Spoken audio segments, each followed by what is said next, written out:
Kira had seen many terrible things in her life. She had worked as an information broker on Valora Prime for 3 long cycles. The space station floated at the edge of neutral territory where criminals, traitors, and killers from 100 different worlds came to do business. She had met warlords who burned planets. She had spoken with assassins who killed for pleasure. Nothing scared her anymore, until the Dravik captain walked into her shop. The Dravik were a warrior species. They stood 8 feet tall with scales harder than steel and claws that could tear through metal. Their kind conquered worlds for sport. They feared nothing and no one. But this captain was shaking. He pushed through her door and slammed it shut behind him.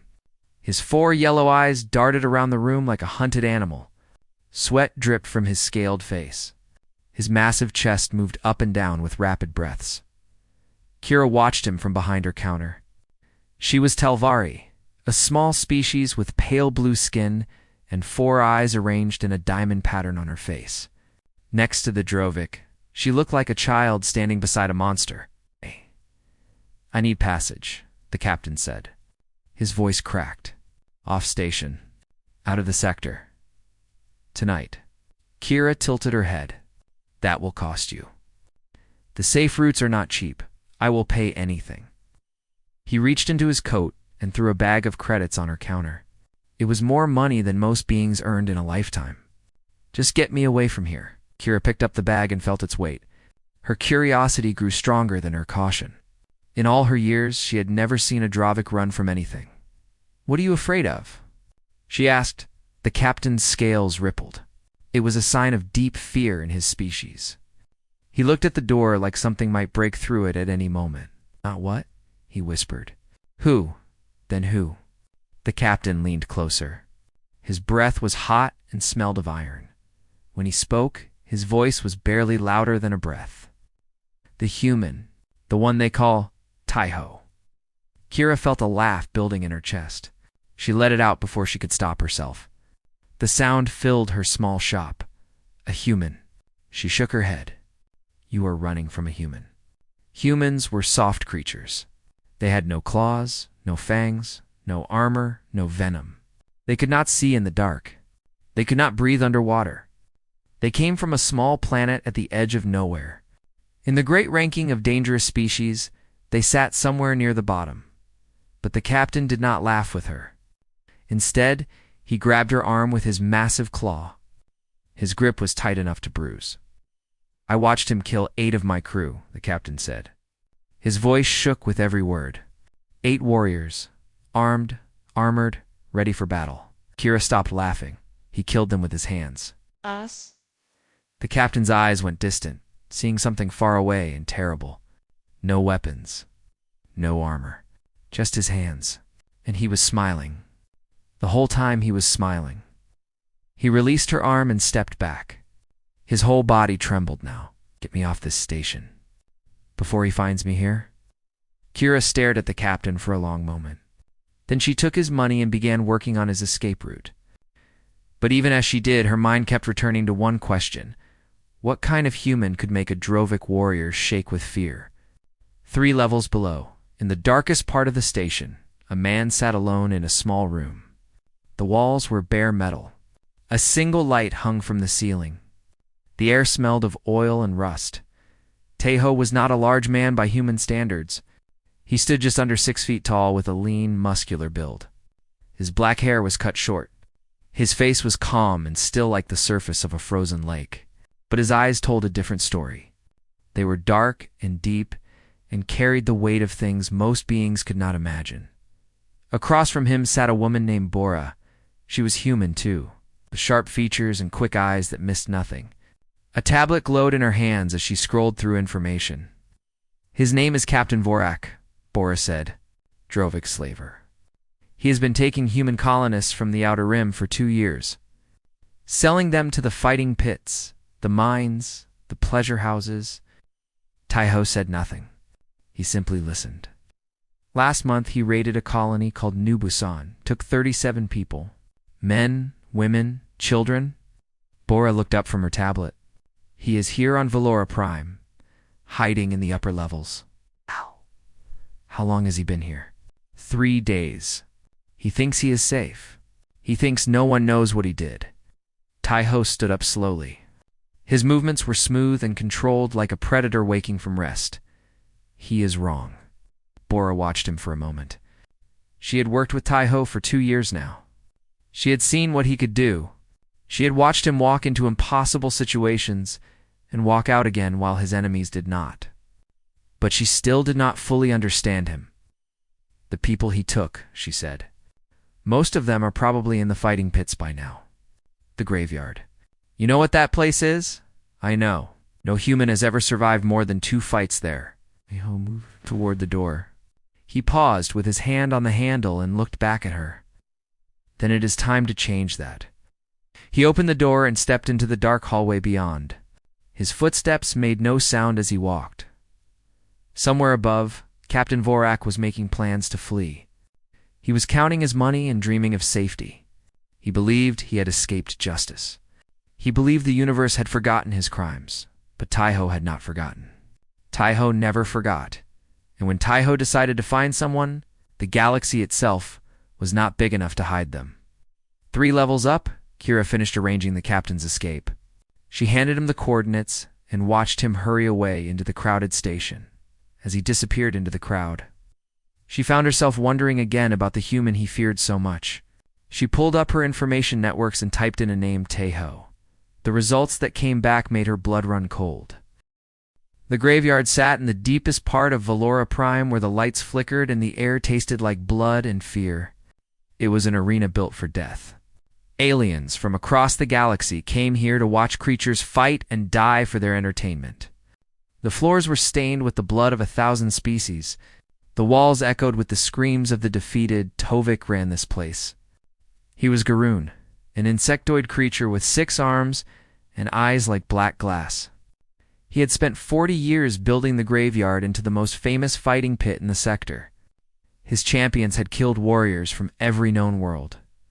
Tonight, business was good. The seats were filled with gamblers, criminals, and thrill-seekers. They drank and shouted and threw money at the betting boards. The odds for the next fight glowed on screens around the arena, and then Tai-ho walked in. He wore simple clothes. Dark pants, a gray shirt, no armor. He carried no weapons. He looked like a man who had wandered into the wrong place by accident.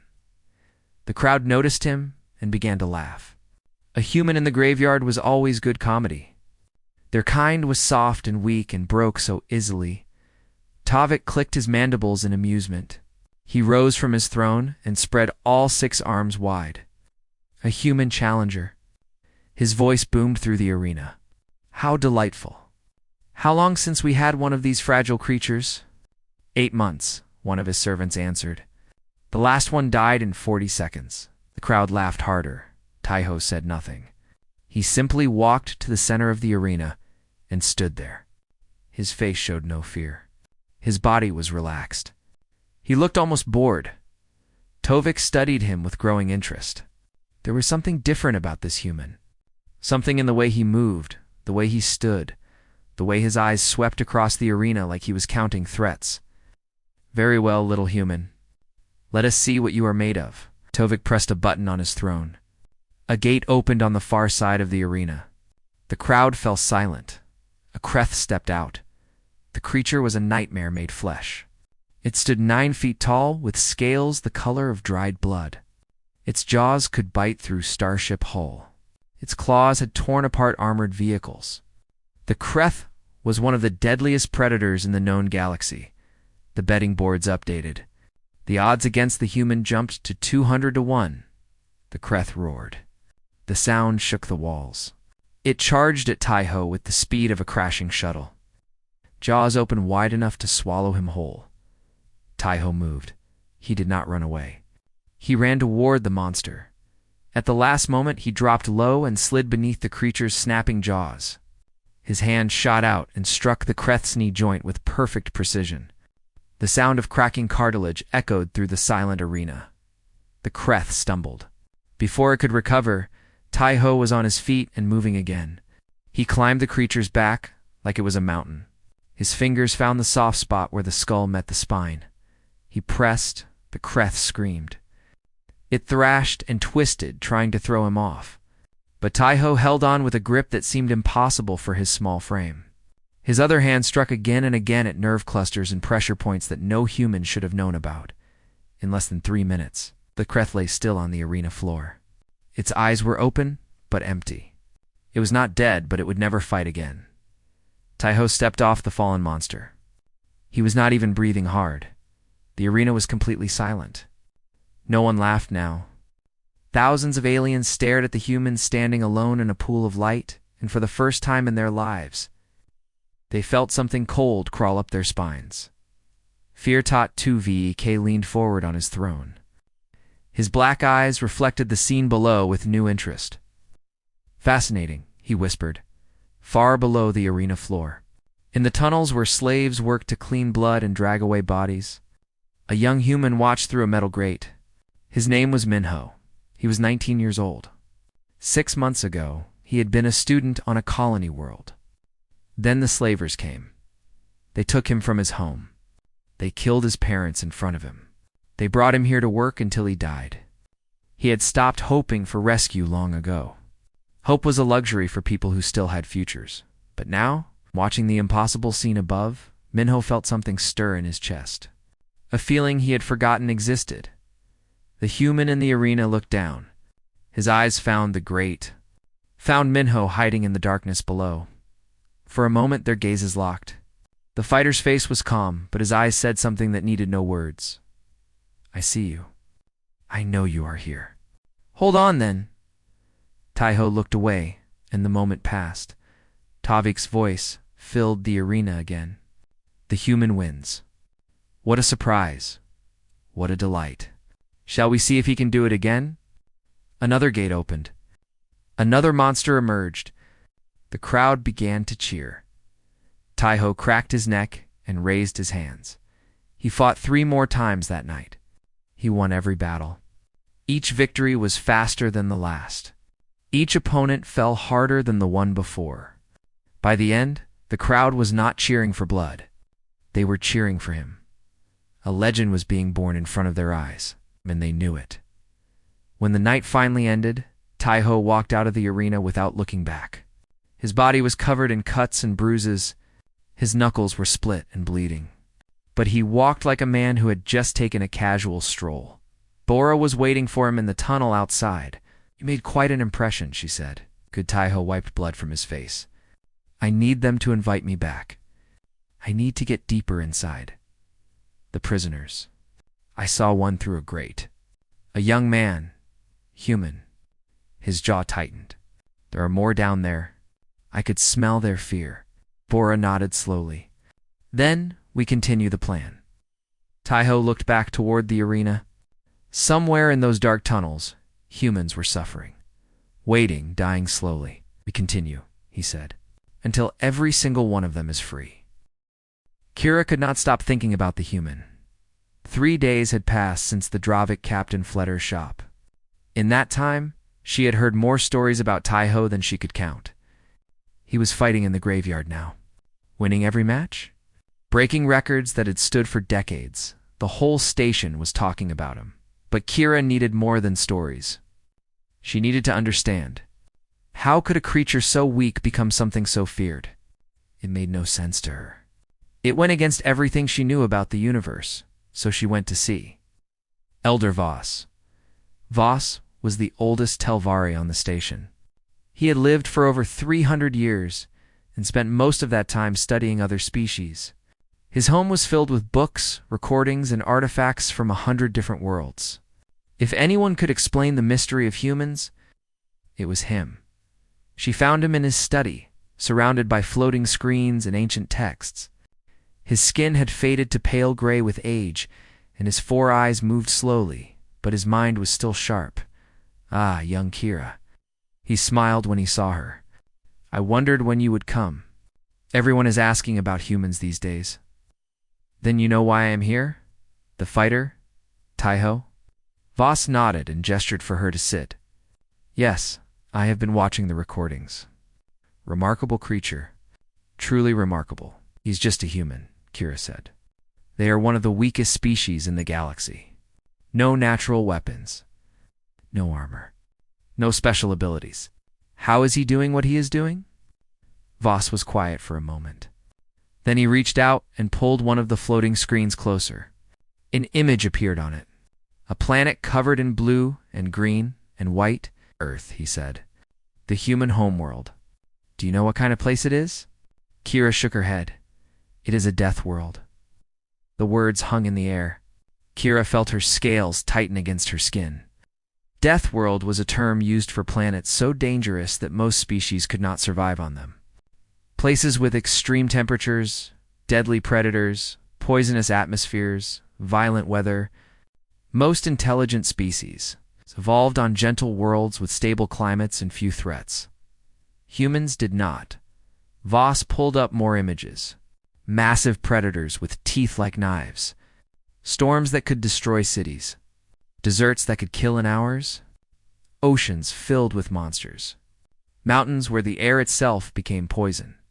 Humans evolved on a planet that tried to kill them every single day, Voss explained.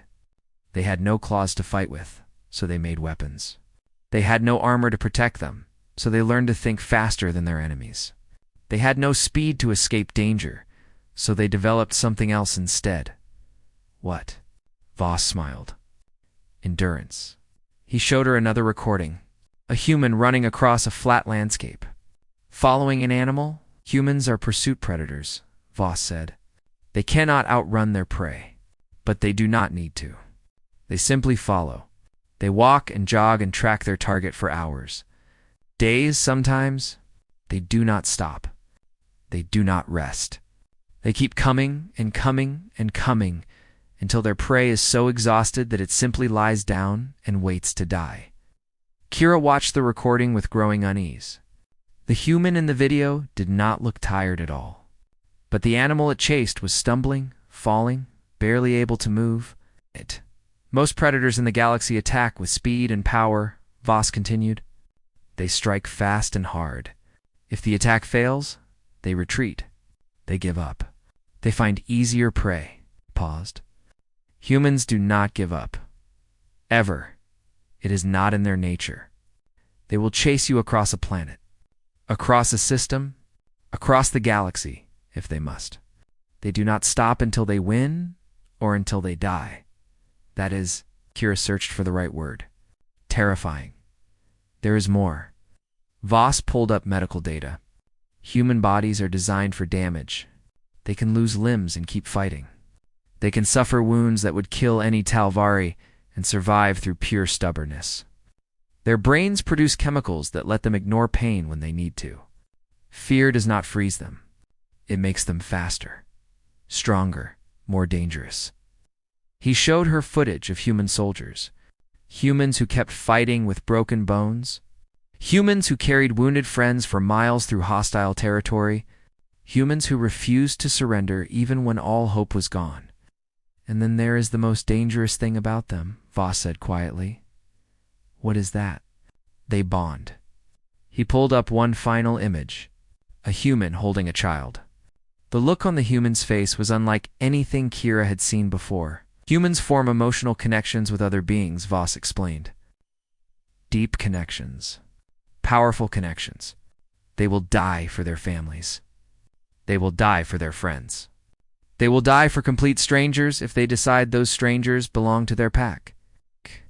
He looked at Kira with ancient, knowing eyes, and when someone hurts the people a human cares about, something changes inside them.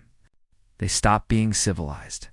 They become something old, something primal, something that does not care about laws or consequences or survival. They only care about one thing, making sure the ones who hurt their people can never hurt anyone again. Kira thought about the Dravik captain shaking in her shop. She thought about Taiho in the arena, destroying creatures twice his size with his bare hands. The humans he is looking for, she said slowly. The ones in the graveyard. They are his people. They are human. That is enough. Voss leaned back in his chair. He has decided they belong to him. He has decided to save them. And nothing in this universe will stop him from doing exactly that. Kira stood up. Her legs felt weak. Thank you, Elder. I think I understand now. Voss nodded. One more thing, child. The humans have a phrase. They say, someone takes things personally. When a human takes something personally, he did not finish the sentence. He did not need to. Kira left his study with a new understanding of the galaxy. Somewhere on this station, a human had taken something personally, and the universe itself was about to learn what that truly meant. For 7 days, Taiho fought in the graveyard. He defeated every creature Tavik sent against him. The arena crowds grew larger with each fight. Aliens traveled from distant systems just to see the human who would not fall. But Taiho did not care about fame. Every fight was a chance to study the facility. Every victory brought him deeper into its secrets. He memorized guard rotations. He counted security cameras. He mapped the tunnels beneath the arena floor. On the 7th night, he was ready. Bora had spent the week working her own mission. She made friends with station workers. She bribed technicians. She planted devices in the power grid that no one would notice until it was too late. At midnight, she sent the signal. The lights went out. The graveyard was plunged into absolute darkness. Emergency power flickered for a moment, then died. Screams echoed through the tunnels as guards stumbled blind in the black, but Taiho could see before coming to Valora Prime. He had spent weeks training his eyes for darkness. He had learned to move by sound and touch and instinct. While the aliens around him panicked, he became a shadow moving through shadows. The first guard did not even see him coming. One moment the creature was reaching for its weapon. The next moment, it was on the ground, unconscious.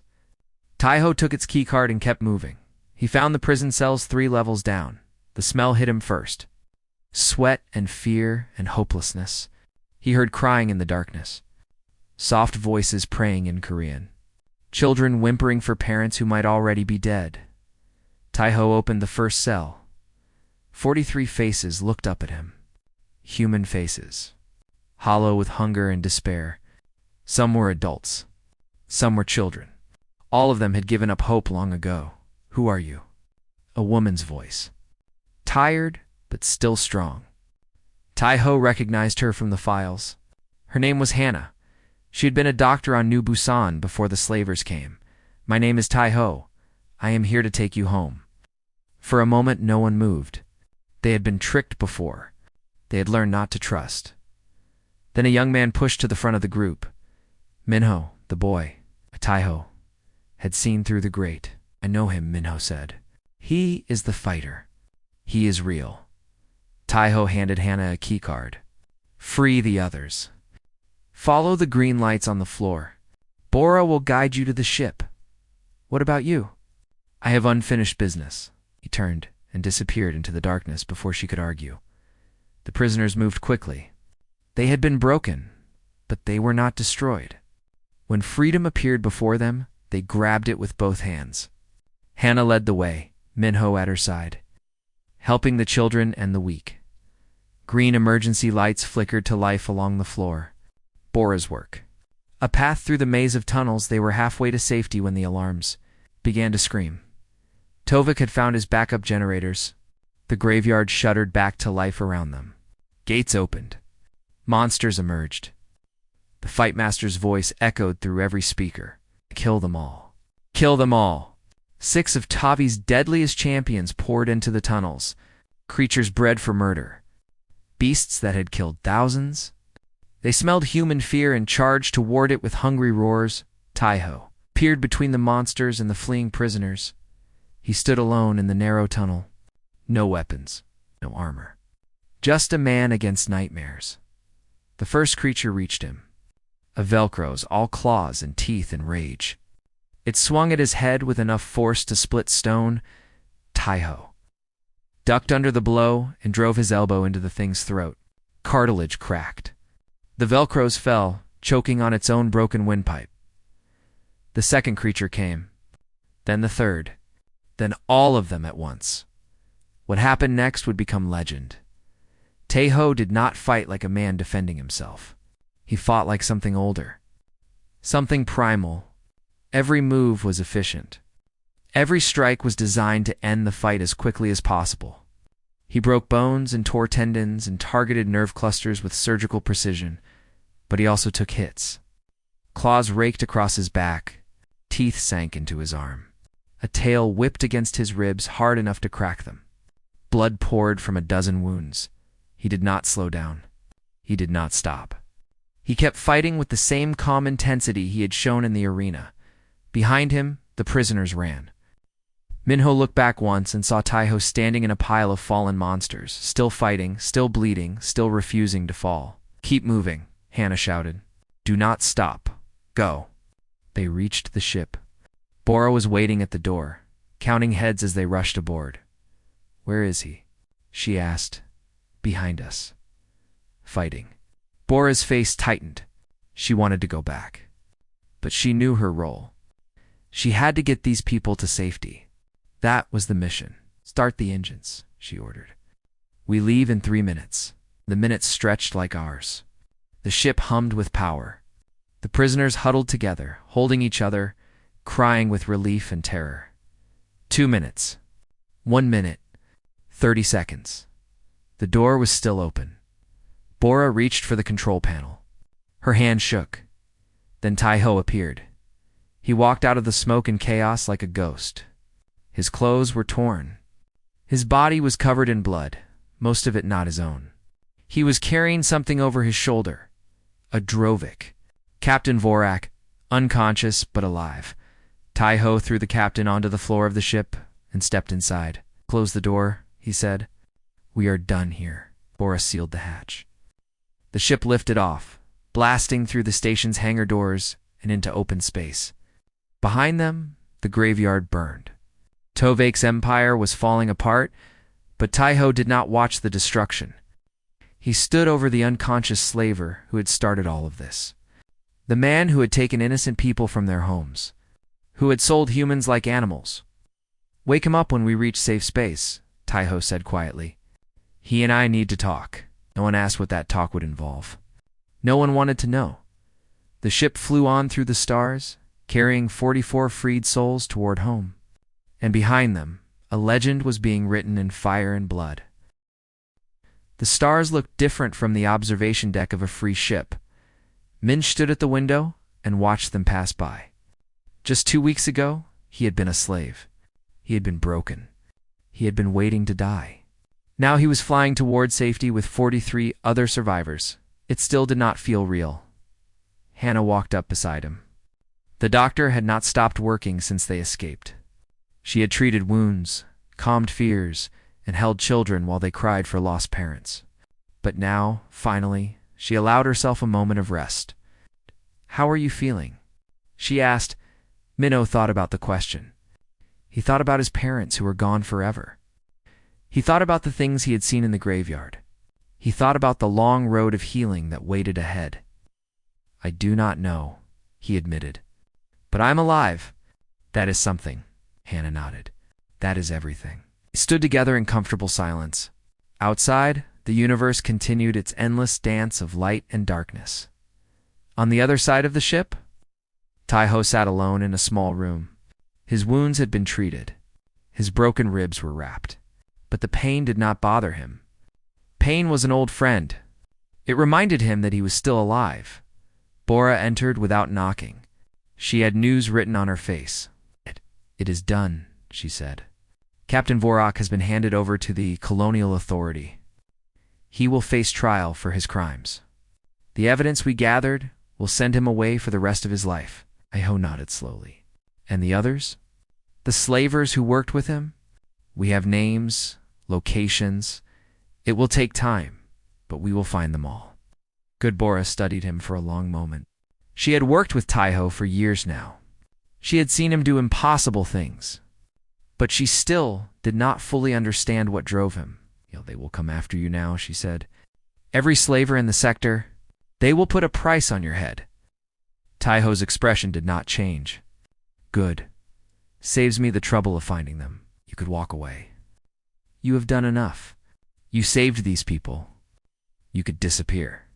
Live a peaceful life somewhere." For the first time, something shifted in Taiho's eyes. Not anger.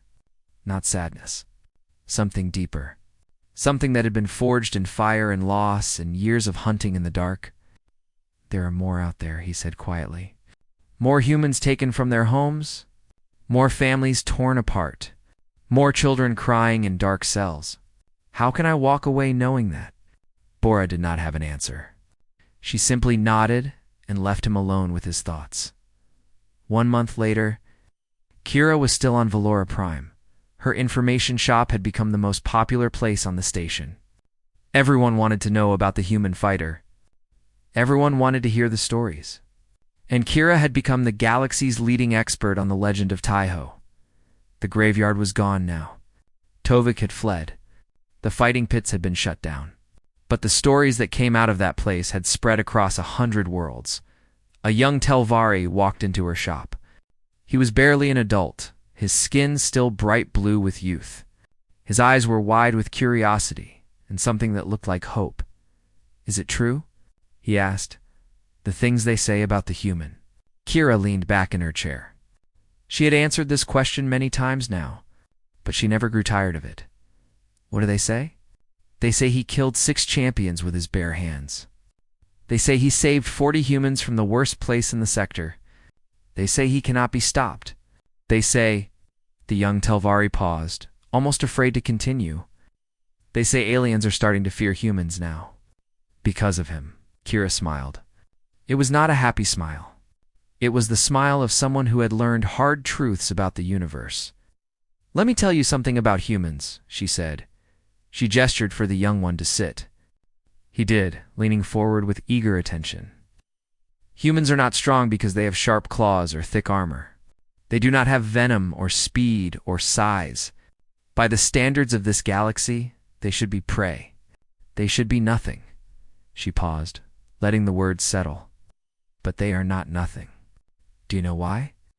The young Telvari shook his head. "'Cause they choose. When the universe tells them they cannot win, they choose to fight anyway.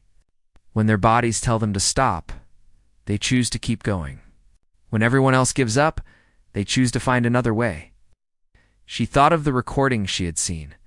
Taiho facing impossible odds. Standing between monsters and innocent people, bleeding and broken but still fighting. When someone hurts the people they love, they make another choice. They choose revenge. Not hot anger that burns out quickly. Cold revenge. Patient revenge. The kind that follows you across years and systems and the whole length of the galaxy. The young Telvari shivered. Actually shivered, yes, Kira continued. "The stories are true, and they will keep being true. Because right now, somewhere out there, Taiho is hunting. He is finding the ones who hurt innocent people, and he is making them pay." She leaned closer, all 4 of her eyes fixed on her young visitor. "The galaxy has learned a lesson. Do not take humans. Do not hurt their families. Do not make them your enemies. Because when a human decides you are their enemy, there is nowhere in the universe where you will be safe." The young Telvari nodded slowly. He understood now. He would go home and tell others. The stories would spread further. The legend would grow. Somewhere in deep space, a cargo ship drifted at the edge of a lawless system. Inside, slavers counted their latest catch. Human colonists. Easy prey. Valuable cargo. They did not notice the small shuttle approaching from the dark side of a nearby moon. They did not see the single figure standing at its controls. They did not know that they had already been marked. Already been found. Already been judged by the time they understood. It was too late. It was always too late, and across 100 worlds. In cantinas and trading posts and shadowy corners, where criminals whispered their secrets, a new phrase began to spread. A warning. A prayer. A name spoken in fear. Do not let the human find you. Do not let Taiho learn your name, because if he does, you are already dead. You just do not know it yet.